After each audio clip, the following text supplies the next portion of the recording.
सारी ये तो किसी परिचय के अभी मत बताओ। स्वतंत्रता संग्राम सेनानी के नायक भी और इंडियन नेशनल कांग्रेस के प्रेसिडेंट भी रहे 1927-28 में। गांधी जी के भी और मोतीलाल नेहरू जी के भी और सरदार पटेल जी के सबके अध्यक्ष थे।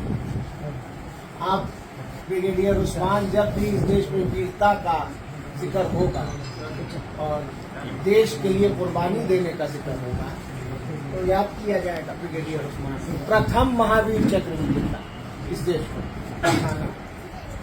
अब दादा हमारे सुभान अंसारी यहाँ इस नगर पालिका यूसुफपुर अहमदाबाद से निर्विरोध चेयरमैन है और जब एक दफा वेतन नहीं आ पाया, होली आ गई और त्योहार में लोगों को सैलरी देना था तो सरकारी पैसा ना दे करके अपना निजी पैसा दे करके सैलरी दिया लोगों को कि कर्मचारियों को हमारे होली के त्योहार में कोई परेशानी और तकलीफ ना हो। ये हमारी गंगा जमनी तहजीब और मोहब्बत जो हमारे बड़ों ने बुजुर्गों ने हमें सिखाई। ये हमारे वालिद मरहूम अब लिखने जो चलूं तो मुद्दतों गुजार दूं, कोई एक दिन में हस्ती उनकी होती नहीं बयां। तो अभी से शुरू करूंगा तो रात भी खत्म हो जाएगी, लेकिन उनकी शख्सियत तो मैं नहीं बयान कर पाऊंगा। इधर आ जाइए तो ये हरि नारायण राय जी हैं और कैप्टन जगन्नाथ सिंह जी हैं। ये अफजाल बाबा पर जब गोली चली थी गुंडेसर में तो आई थिंक 1991 में उनके काफिले पे अटैक हुआ तो उसमें आप शहीद हो गए थे।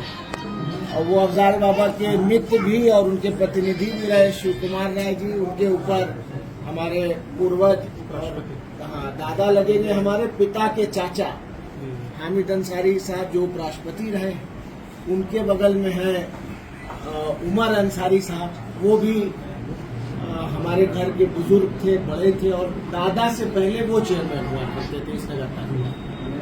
और उसके बगल में भी जो है वो अब्दुल अजीज अंसारी साहब हैं, वो भी स्वतंत्रता संग्राम सेनानी। वो आसिफ अंसारी साहब हैं जो हाई कोर्ट के जज रहे और फिर चीफ जस्टिस भी। और खालिद अंसारी साहब हैं, वो भी स्वतंत्रता सेनानी। ये शौकतुल्लाह अंसारी साहब हैं, ये राज्यसभा सांसद रहे। फिर इधर आ जाइए तो फरीदुल हक अंसारी साहब।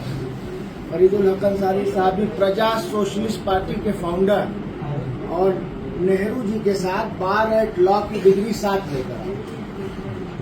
अब ये तारीखें हैं और दर्ज हैं और आप सबके मगज में, जहन में और लोगों के दिलों में, और आप तो इस कैमरे में भी कैद हैं।